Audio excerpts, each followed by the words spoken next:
My millionaire uncle discovered I was sleeping in my car while juggling 2 jobs to afford college.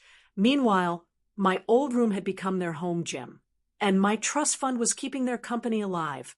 Can you imagine losing everything, literally everything, and then finding yourself homeless, sleeping in your car, all while the people who were supposed to protect you were systematically stealing your inheritance?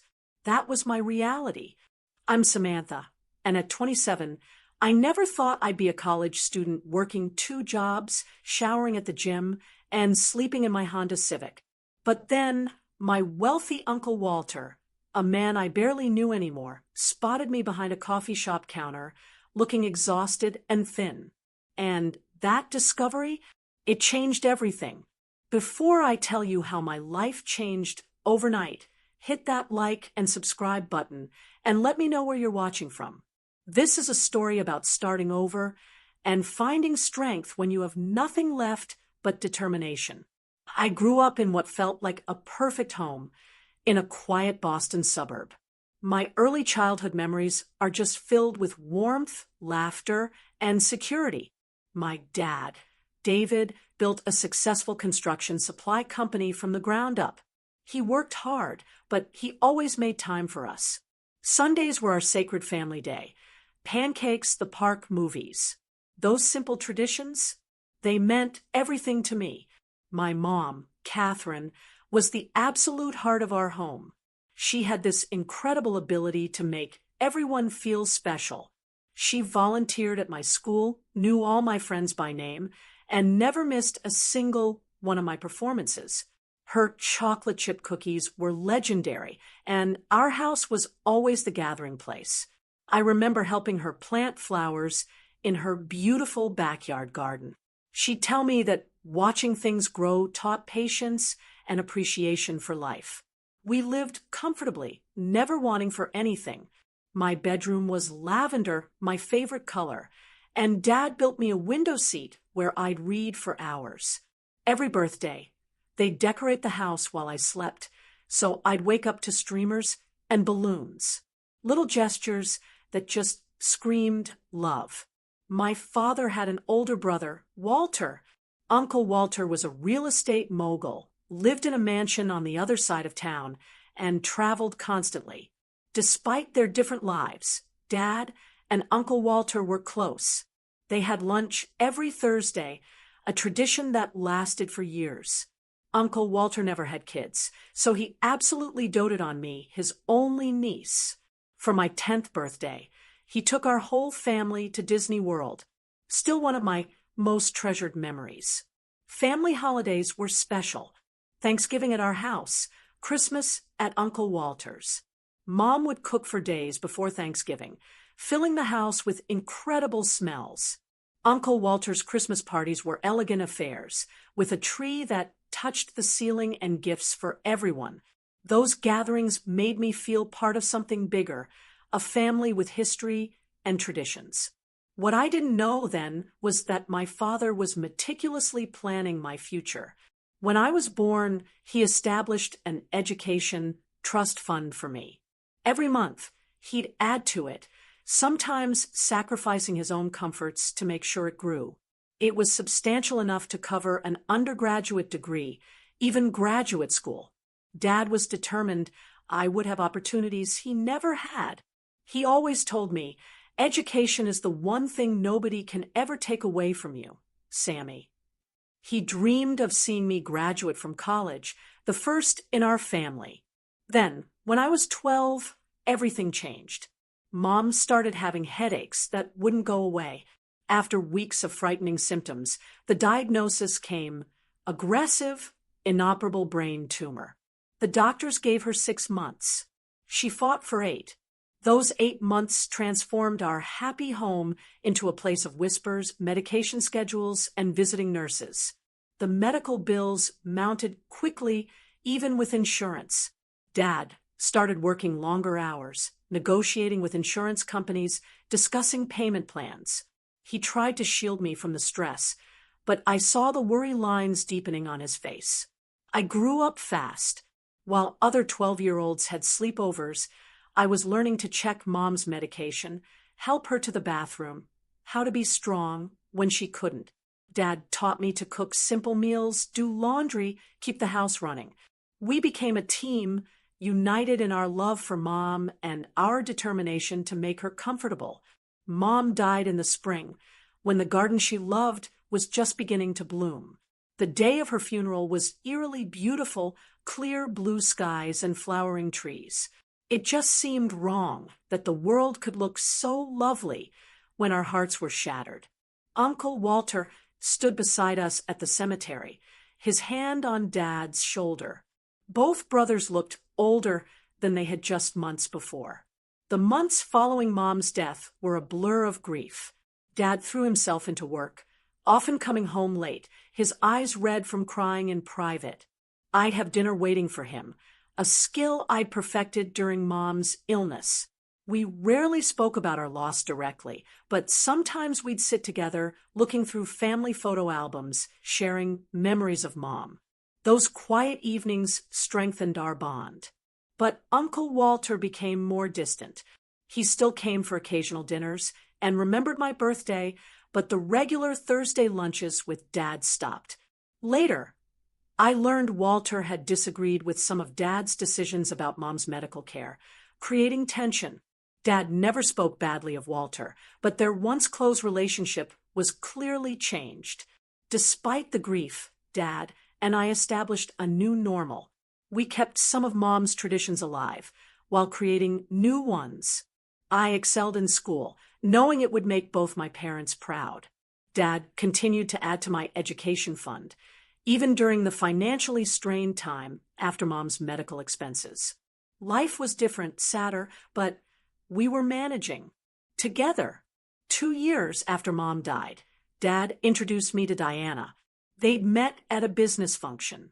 Diana was attractive, polished, and seemed genuinely interested in getting to know me. She asked about my school, friends, hobbies, with what appeared to be sincere curiosity. After months of seeing Dad lonely and withdrawn, it was nice to see him smiling again. Diana had 2 children from a previous marriage, Brandon, 17, tall and athletic, and Zoe, 15, just a year older than me, artistic and quiet. When we first met for dinner, everyone was on their best behavior. Brandon asked Dad about his business. Zoe complimented my necklace. Diana made sure everyone was included. I remember thinking, asterisk, this might actually work. We could become a real family. Asterisk 6 months after they met, Dad and Diana got married in a small ceremony. I was happy for him, but couldn't help feeling everything was moving very quickly. Still, I wanted to be supportive. Diana moved into our house with her children, and suddenly our quiet home was busy and full again. Brandon took the guest room, and Zoe moved into the small office Dad converted into a bedroom for her. The changes were subtle at first. When Dad was around, Diana was warm and inclusive. She'd ask about my day, compliment my achievements, include me in discussions. But when Dad was at work, there was a noticeable shift. Her smile didn't reach her eyes. Her questions became more like interrogations, and she began to compare me unfavorably to Zoe. Brandon and Zoe picked up on their mother's cues. They were never overtly mean, just increasingly dismissive. They'd make plans without me, have inside jokes I wasn't part of, and subtly rearrange our living space to favor their preferences. My opinion on household matters gradually became irrelevant. One day, I came home from school to find my bedroom had been partially cleared out to make room for Zoe's art supplies. "Your room has the best light," Diana explained with a thin smile. "And you 2 girls should be sharing anyway. It will help you bond." Dad thought it was a great idea because Diana presented it to him as something she and I had agreed upon together. Photos of my mother began disappearing from the common areas. When I asked about them, Diana said they'd been carefully stored away.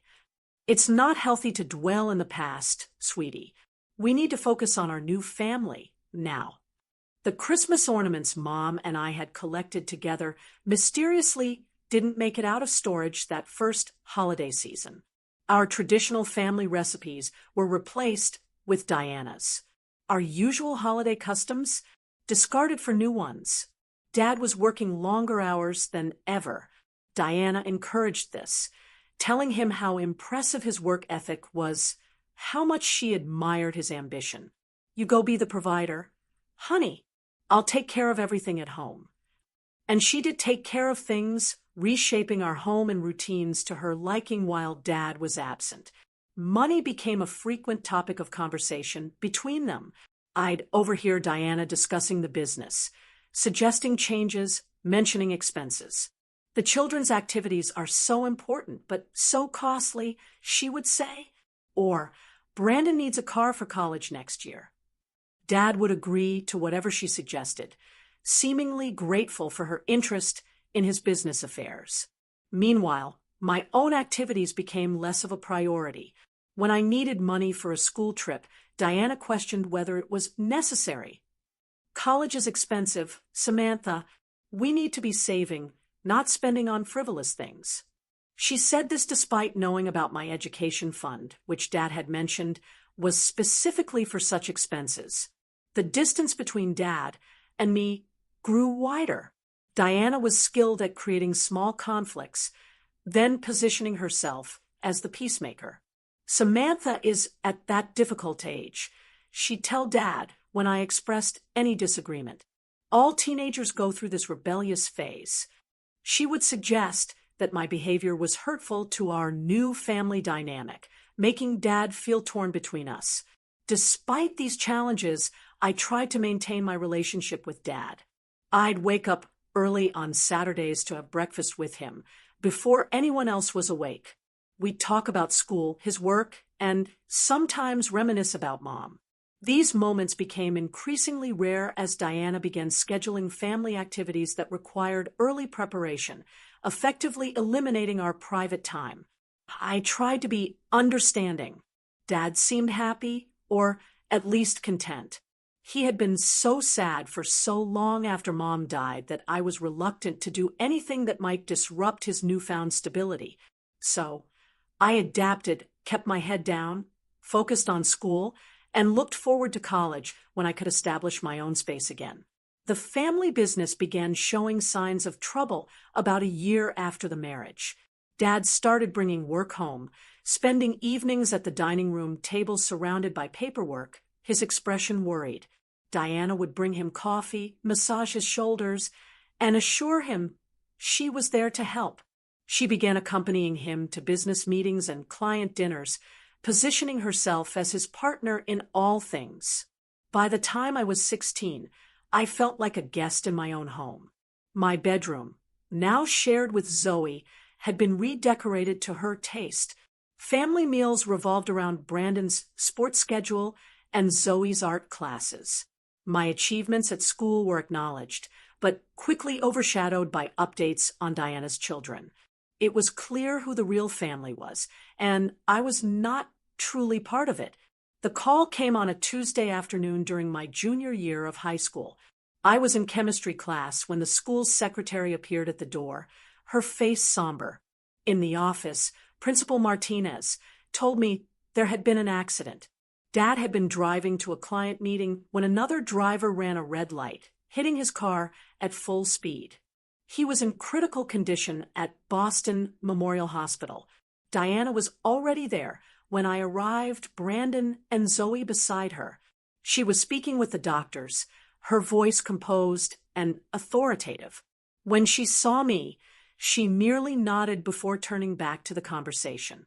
The doctor was using words like internal bleeding and minimal brain activity. I stood frozen, unable to process what was happening. They let me see him briefly. Dad was connected to so many machines, his face bruised beyond recognition. I held his hand, still warm but unresponsive, and told him I loved him. I reminded him of our trip to the beach last summer, how we built a sandcastle together. I promised to make him proud. I don't know if he heard me, but I needed to say the words. 3 hours later, he was gone. Just like that, my father, my rock, my remaining parent, had left this world. I was 17 years old and completely alone. The hospital waiting room became a blur. Uncle Walter appeared briefly, looking shocked and older than I remembered. He hugged me tightly and whispered, "I am so sorry, Samantha." But Diana quickly intercepted him, pulling him aside for a private conversation. I didn't see him again until the funeral. The days that followed were surreal. Diana took charge of all the funeral arrangements, rarely consulting me. The service was held at a church Dad had never attended, with a minister who had never met him.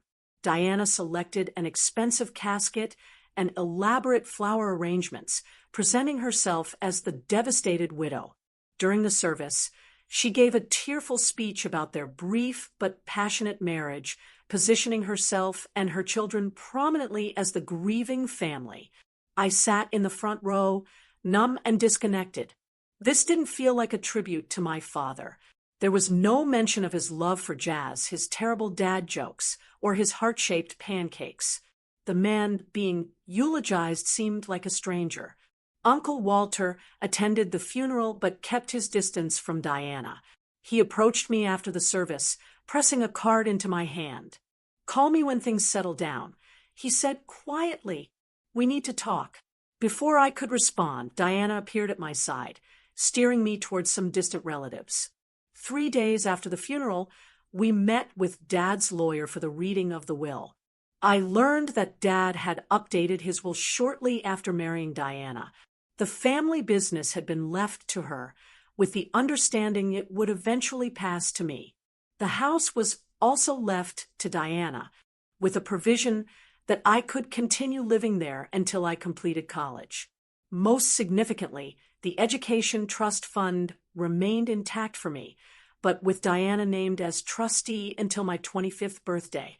The lawyer explained the fund was substantial enough for an elite university education plus graduate school. There was also a separate inheritance that would come to me at 25. Diana nodded approvingly, occasionally squeezing my hand, a gesture that seemed supportive but felt possessive. As we left, she immediately started talking about managing these assets responsibly during difficult economic times. The change in Diana was immediate once the legal matters were settled. That very evening, she called a family meeting. Brandon and Zoe sat on either side of her on the sofa, a united front. I sat alone in the armchair that had once been Dad's favorite. Now that the formalities are behind us, we need to discuss practical arrangements. Diana began, her voice businesslike. "Samantha, you will be moving to the smaller bedroom upstairs. Brandon needs your room, since he will be commuting to college in the fall, and he needs the space for his workout equipment and study area." When I protested that it was my childhood bedroom, filled with memories, Diana's expression hardened.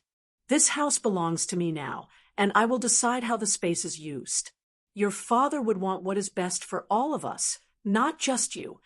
That night, Brandon and Zoe helped their mother move my belongings to the converted attic room, a space with sloped ceilings and poor heating. Many of my things mysteriously didn't make the transition, including several keepsakes from my mother and photos of our original family. Within weeks, all visible traces of my parents' life together had been erased from the house. Family photos were replaced with new ones featuring Diana, her children, and occasionally my father. It was as if my mother had never existed, and my own childhood had been edited out of the family narrative. The dynamic at home grew increasingly hostile.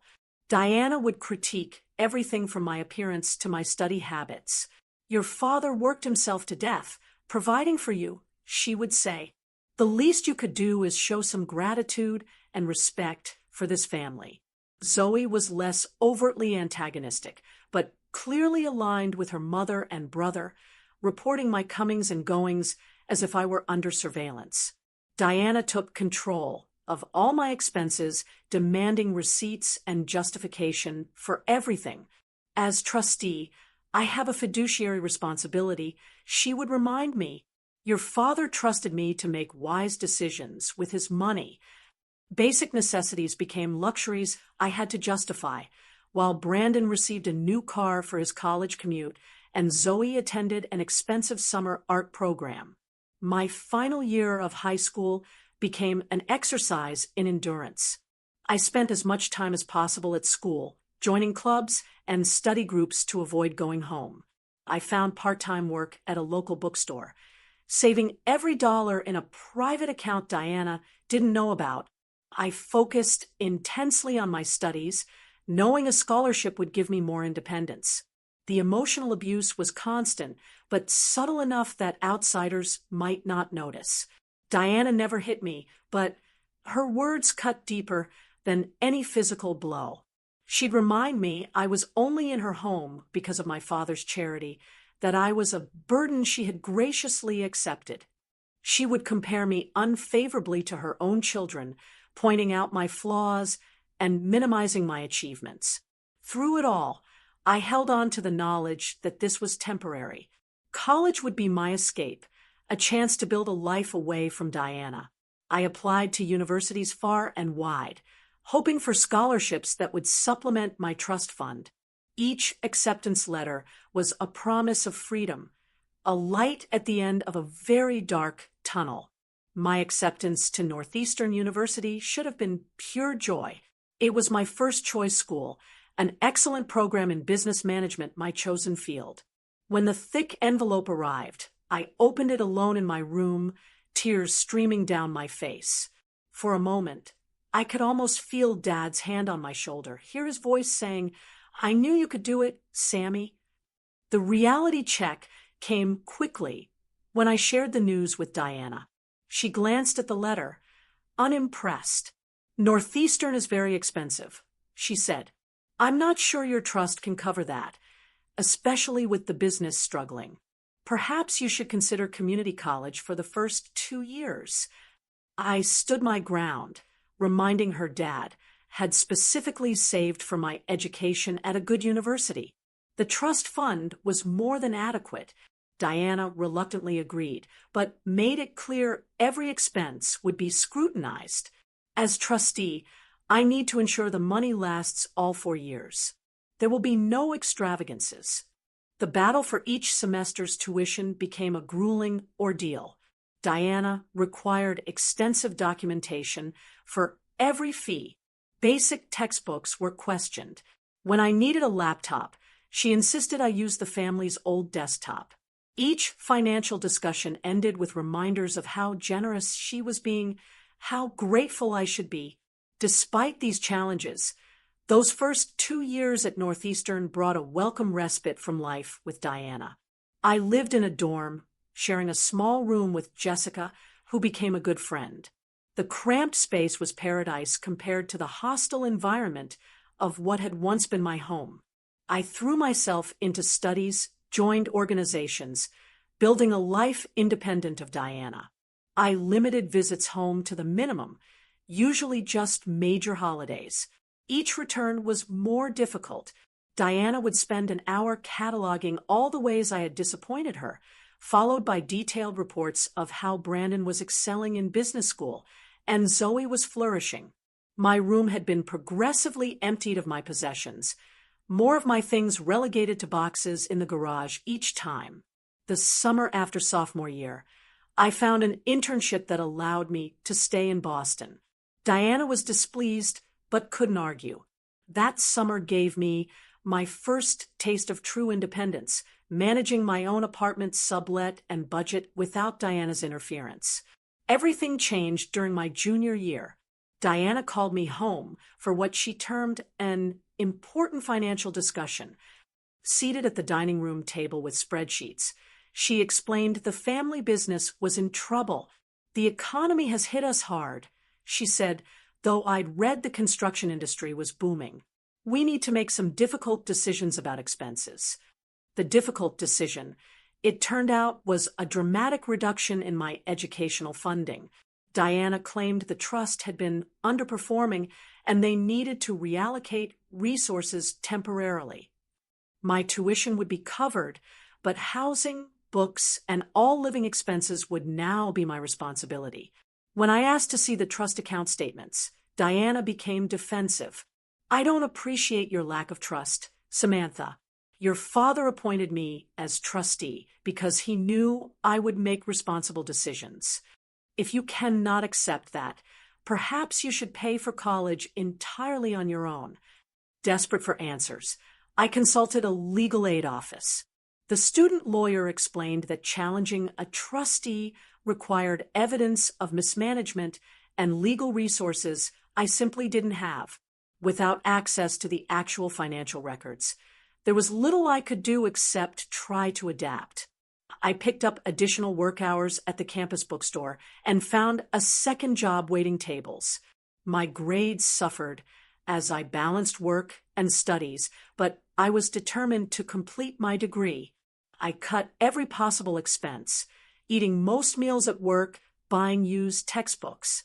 When summer came again, I had no choice but to return to Diana's house temporarily. While I looked for affordable housing near campus, what I found shocked me to my core.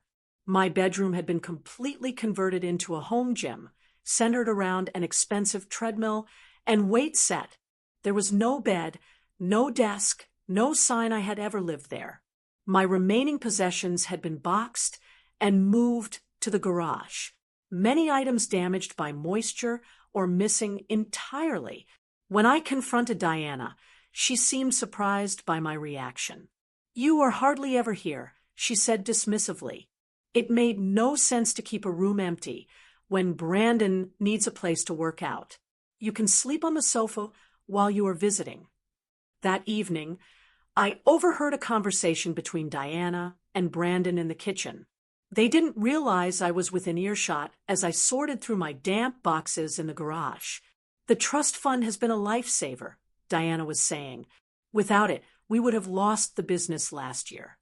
"How much longer can we keep using it?" Brandon asked. "Until she turns 25 or graduates. The terms are specific, but I've been careful moving small amounts at a time. By the time she could challenge anything, the money will be fully integrated into the business." "What if she figures it out?" "She has no proof and no resources to fight us legally. Your father was meticulous about the paperwork. On paper, everything looks legitimate. Investments that didn't perform as expected." I felt physically ill hearing their conversation. They were systematically stealing my inheritance, the money Dad had carefully saved for my future. The business trouble was likely fabricated, an excuse to appropriate my trust fund for their own benefit. I had been naive, trusting Diana to honor her legal and moral obligations as a trustee. That night, sleeping on the uncomfortable sofa in what had once been my home, I made a decision. I would not confront Diana directly. Not yet. I would find a way to support myself completely, document everything I could, build a case for when I had the resources to fight back. I would not give her any reason to cut me off entirely from what remained of my trust fund. The next morning, I told Diana I had found summer housing in Boston with friends. It was a lie, but I needed to escape before my anger betrayed me. I packed what little I could salvage from the garage, said a cold goodbye to the family that had never accepted me, and drove back to the city with no real plan except survival. My first night in my car, parked in a Walmart lot on the outskirts of Boston, was a terrifying wake-up call. Every sound made me jump, every passing car a potential threat. I'd arranged my few possessions in the back seat and trunk, creating a small sleeping space in the reclined driver's seat. My trusty Honda Civic, a 16th birthday gift from Dad, became my only home. With the fall semester still 2 months away, I needed to find immediate work and establish a routine that would allow me to live undetected. My savings from the school year wouldn't last long, especially since I needed to keep up appearances. The next morning, I signed up for a 24-hour fitness center membership. For $30 a month, I had clean showers, restrooms, and a place to spend time during bad weather. I learned to arrive early, around 5:30 a.m., when the gym was nearly empty. I could shower, change, and prepare for the day without drawing attention. Finding safe parking spots became an art form. I rotated between several locations: the Walmart lot, a quiet residential street, occasionally the mall garage. I never stayed in one place more than 2 nights. Hospital parking lots were good in emergencies, always active and secure. I found a job at a coffee shop near campus that opened at 6 a.m.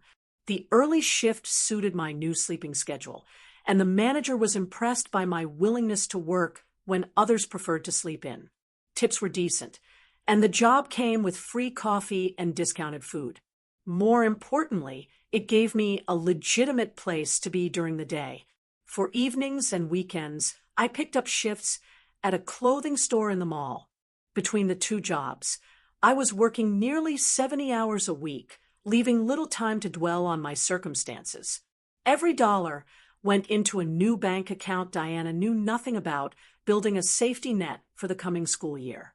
The physical toll was immense. My back ached constantly from sleeping in the car. Summer in Boston brought stifling heat and humidity, making sleep difficult and uncomfortable. I kept windows cracked for air, but worried about security. Rainstorms were the worst, filling the car with moisture. I developed systems for everything: clothes organized in space-saving vacuum bags. A small cooler held basic perishables, refreshed daily with ice from the coffee shop. My laptop and important documents stayed with me in a backpack. I did laundry weekly at a laundromat, using the time to study. Personal hygiene required creative solutions. Dry shampoo was essential for days I couldn't get to the gym. Baby wipes for quick cleanups. I kept my appearance meticulously neat, knowing that looking disheveled might raise questions. I rotated my limited wardrobe carefully. The library became my sanctuary during free hours.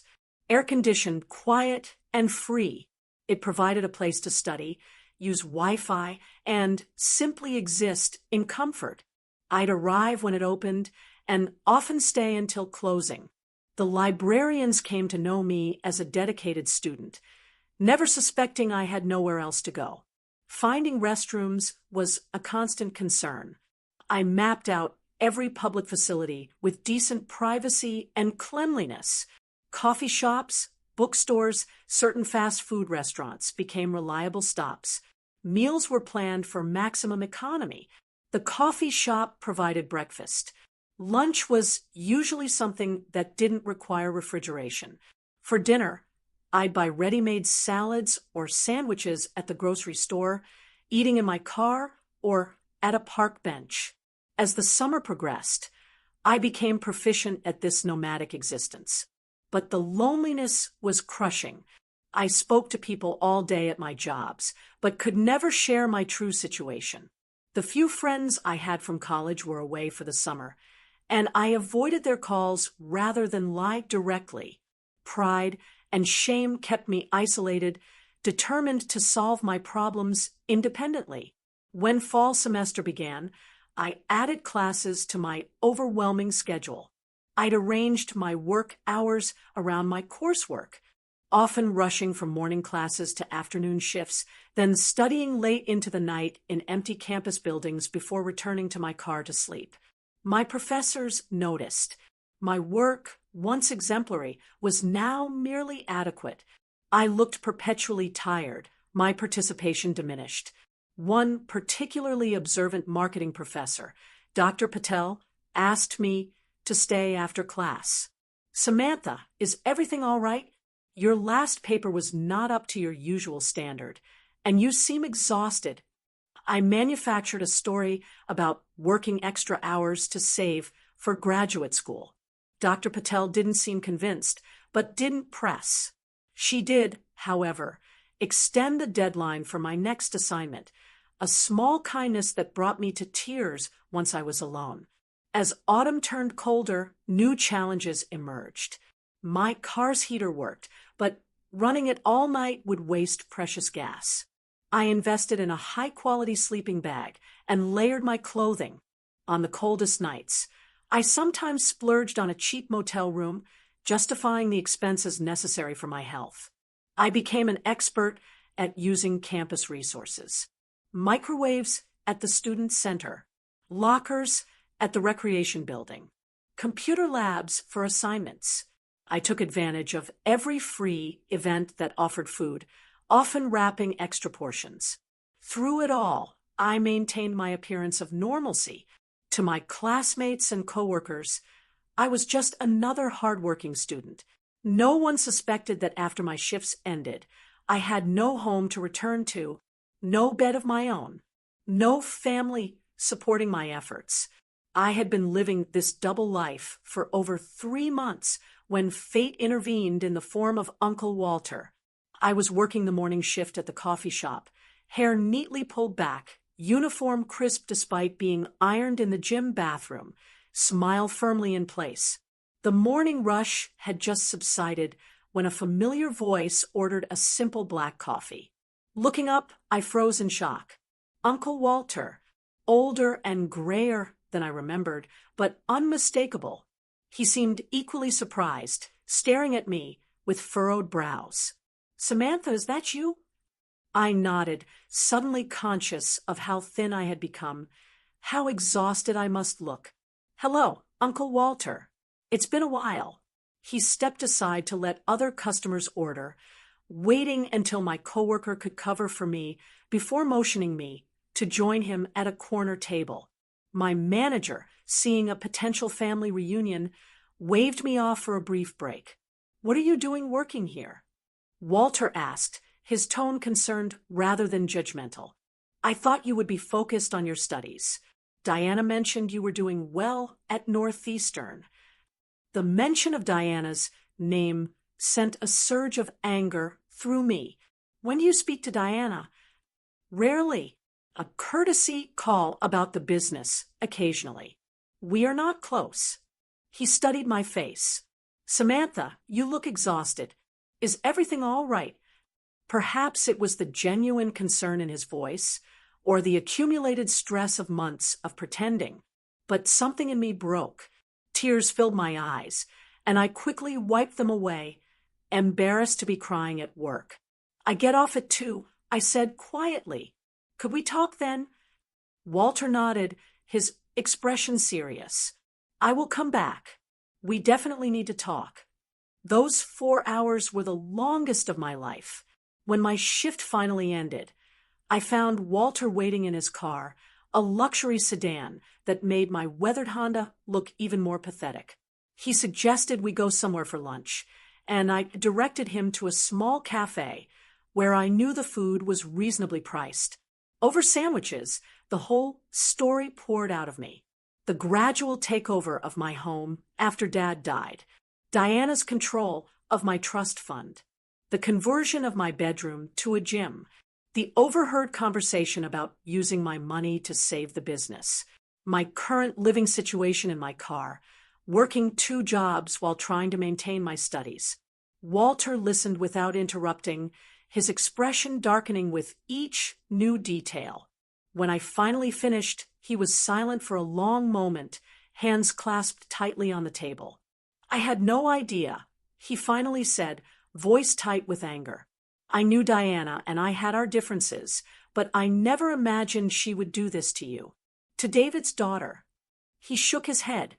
"I should have stayed more involved after your father died. This is partly my fault." "You couldn't have known," I said, suddenly feeling lighter having shared my burden. Walter reached across the table and took my hand. "This ends today, Samantha. No niece of mine is going to live in her car while that woman misappropriates her inheritance. Come with me right now." Uncle Walter's reaction was immediate and decisive. After lunch, he insisted on seeing my car, his face growing grim as he took in the neatly organized but undeniably makeshift living arrangement. "This is unacceptable," he said firmly. "Pack whatever you need for tonight. You are coming to my house immediately." I hesitated, pride and independence warring with desperate need. I don't want to be a burden. Walter's expression softened.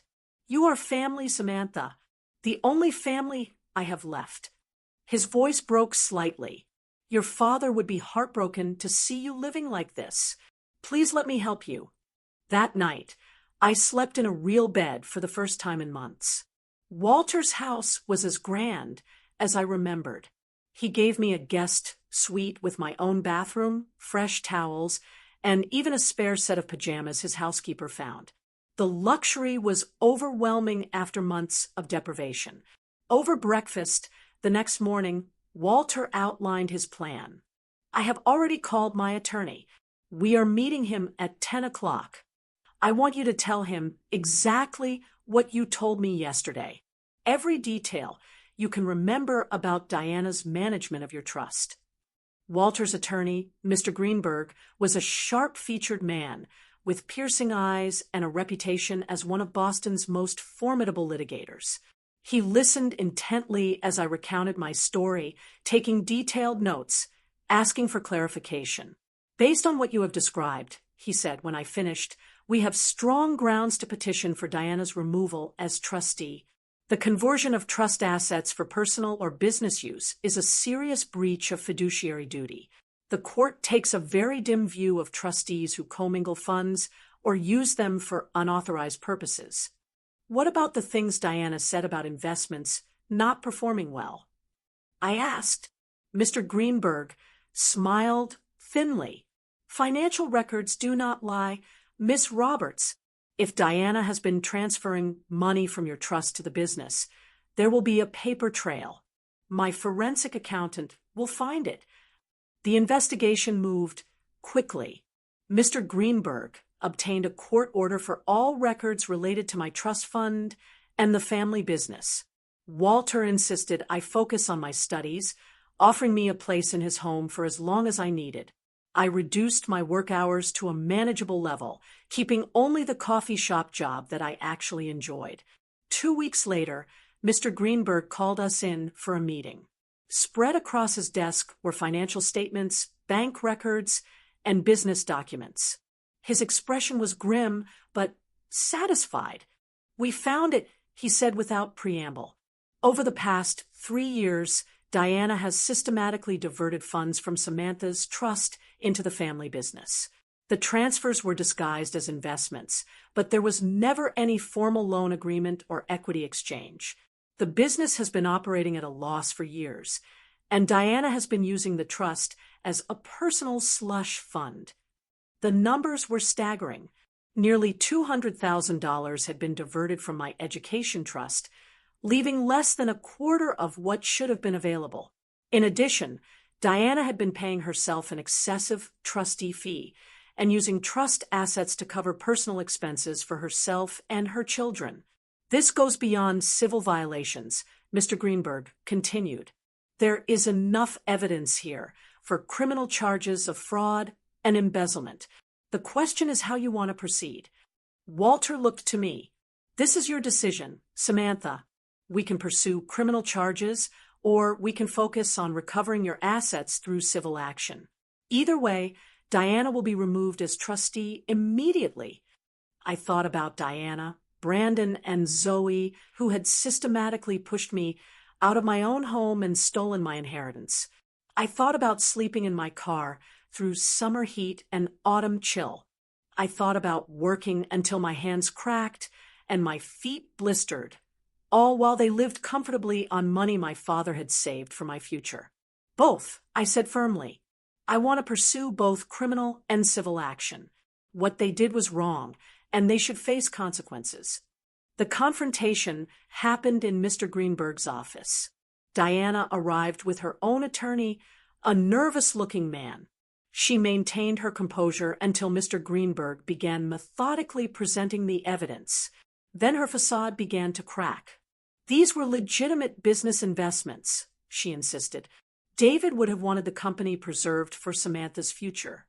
Then why was there no formal investment agreement? Mr. Greenberg countered. Why were the transfers concealed? And why were personal expenses for Brandon and Zoe being paid from trust assets? Diana's attorney whispered urgently in her ear, but she brushed him off. I was doing what was best for the family. The business needed capital, and the trust was just sitting there. It was not just sitting there. I said, finding my voice. It was my future. It was meant for my education and security, not for saving a failing business or buying Brandon a car. Diana's eyes narrowed. You were always so entitled, Samantha, always expecting special treatment because you were David's precious daughter. He spoiled you, and look how you repay his memory, attacking the family business he built. Walter, who had been silently observing, finally spoke. The business was failing because of your mismanagement, Diana, not because of Samantha. David built a profitable company that you ran into the ground, and then you stole from his daughter to cover your mistakes. Diana turned to Walter, her expression venomous. You were always jealous of David's success, his family. That is why you swooped in to turn Samantha against me. You could not stand to see me carrying on his legacy.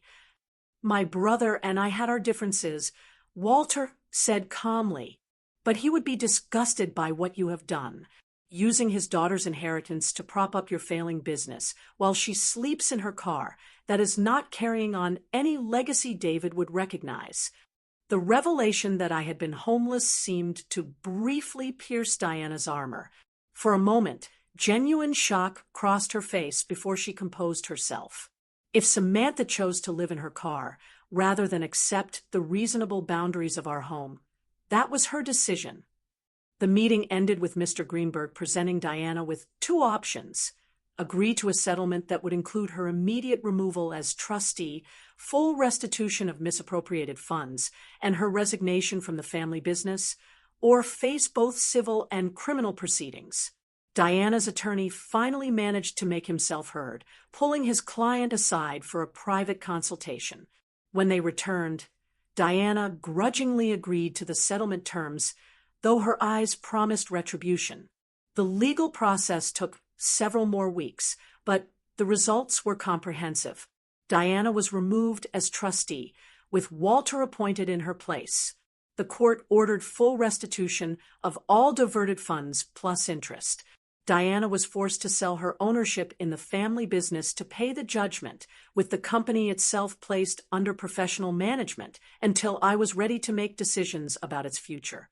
Despite agreeing to the settlement, Diana still faced criminal charges for fraud. The district attorney pursued the case independently. Diana eventually accepted a plea deal that included probation, community service, and a permanent mark on her record that would prevent her from serving as a trustee or financial manager in the future. Throughout this process, Walter supported me completely. He insisted I focus on rebuilding my life and completing my education while he handled the legal and financial details. Your father was always the responsible one, he told me one evening. He would have never let this happen if he had lived. The least I can do is help put things right. As we spent more time together, Walter shared insights about my father that I had never known. They had grown apart after my mother's death, partly because Walter had disapproved of Diana from the beginning. I saw through her immediately, he admitted, but David was lonely and vulnerable after Catherine died. When I tried to warn him, it only created distance between us. It is one of my greatest regrets that I did not try harder to stay connected to both of you. Walter also revealed that he had been diagnosed with cancer the year before my father died, explaining his withdrawal from family activities. I didn't want to burden David with my illness while he was still grieving Catherine. By the time I was in remission, Diana had already established her influence, and I was effectively pushed out.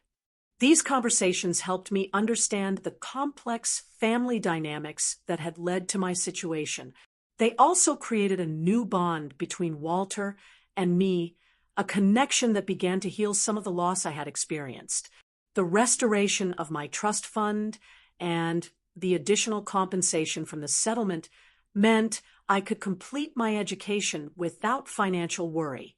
I moved into a small but comfortable apartment near campus, donated most of the clothes and supplies I had used during my homeless period, and slowly began to feel secure again.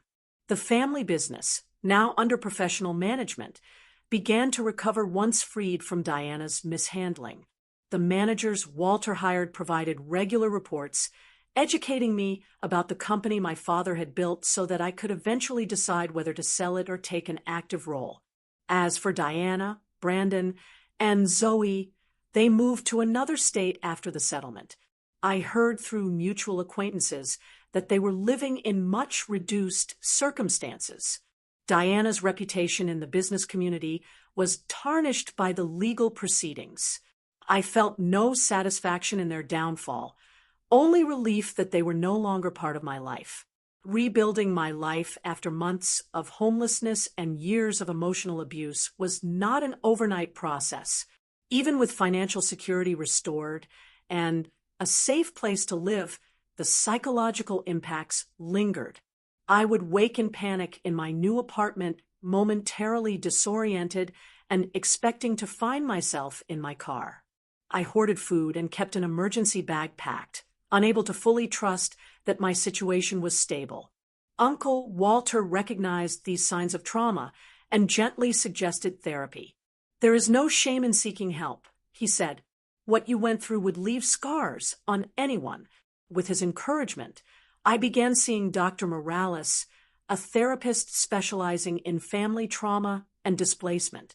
In those sessions, I learned to process the complex grief of losing both parents, the betrayal by my stepfamily, and the fear and shame of my homeless period.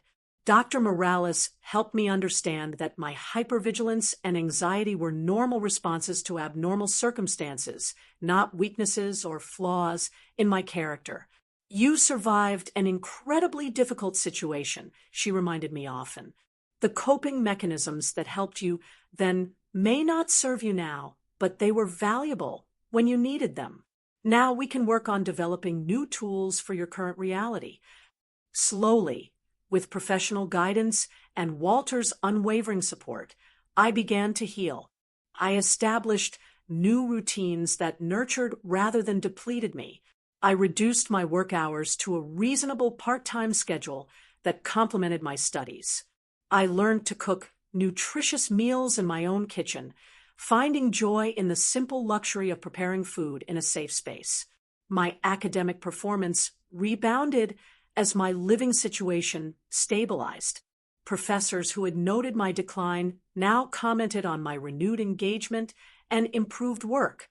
Dr. Patel, who had shown me kindness during my hardest period, became a valued mentor, guiding my interest in business ethics toward a potential career path.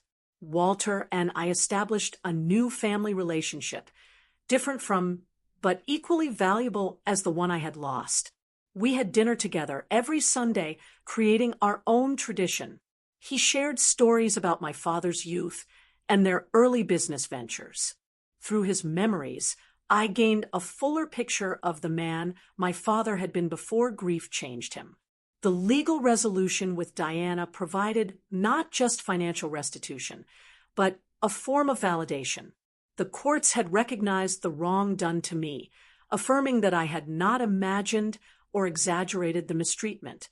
This official acknowledgement helped counteract years of gaslighting and dismissal. As my immediate crisis receded, I began volunteering at a youth shelter, using my experience to help other young people facing housing insecurity. I understood their pride, their shame, their desperate need for normalcy in a way that most volunteers could not. Without revealing the details of my own story, I could offer genuine empathy and practical advice. This volunteer work eventually led to a part-time position coordinating services for college students experiencing homelessness, an invisible population larger than most people realize. The work was meaningful and healing, allowing me to transform my painful experience into something constructive. My academic focus shifted slightly as my personal experiences informed my professional interests. I added courses in nonprofit management and social entrepreneurship to my business curriculum, envisioning a career that would balance financial success with social impact. My senior thesis examined housing insecurity among college students, drawing attention to a growing problem while proposing practical solutions. Graduation day was a triumph I had once feared might never come. Walter sat proudly in the audience as I crossed the stage to receive my diploma with honors. In that moment, I felt my father's presence strongly. His dream for my education finally fulfilled despite all obstacles. After graduation, I faced a decision about the family business. With Walter's guidance, I had learned enough about its operations to understand its potential and challenges. Rather than selling it or stepping directly into management, I chose a middle path. I retained ownership but installed an experienced management team, setting clear ethical guidelines and employee-centered policies. I would serve on the board and learn the business gradually while pursuing my own career path in social enterprise. The trust fund that had been the source of so much conflict was now under Walter's careful stewardship, with transparent reporting and joint decision-making. When I turned 25, the remaining inheritance would transfer to my control, a prospect that no longer filled me with anxiety. Walter had taught me financial management skills my father never had the chance to share, preparing me to handle my inheritance responsibly. Throughout this journey of recovery and rebuilding, I learned profound lessons that would shape the rest of my life. I learned that family is defined by love and loyalty, not merely by blood or legal ties. Walter became more family to me than Diana had ever been. Despite her marriage to my father, I learned the value of asking for help, a lesson that didn't come easily to someone who had survived through fierce independence. Accepting Walter's assistance, Dr. Morales's guidance, and my friend's support didn't diminish my strength, but multiplied it. I learned about the insidious nature of emotional abuse, how it distorts reality and erodes self-worth so gradually that victims often don't recognize what is happening until the damage is severe. This understanding made me both more compassionate toward others and more protective of my own boundaries. Perhaps most importantly, I learned that resilience is not about weathering hardship alone, but about finding ways to keep moving forward despite obstacles. Sometimes that means sleeping in your car and showering at a gym. Sometimes it means accepting a spare bedroom and legal help from a long-lost uncle. The strength is not in the specific strategy, but in the refusal to surrender to circumstances. Today, 5 years after Walter found me working at that coffee shop, my life bears little resemblance to my darkest days. I have a fulfilling career working with a foundation that addresses youth homelessness. I own a small but beautiful apartment in a city I love. I have meaningful relationships with friends who know my full story and love me anyway. And I have a relationship with Walter that has enriched both our lives immeasurably. The pain of my past has not disappeared entirely. I still have moments of grief for my parents, flashes of anger at Diana's betrayal, occasional nightmares about living in my car.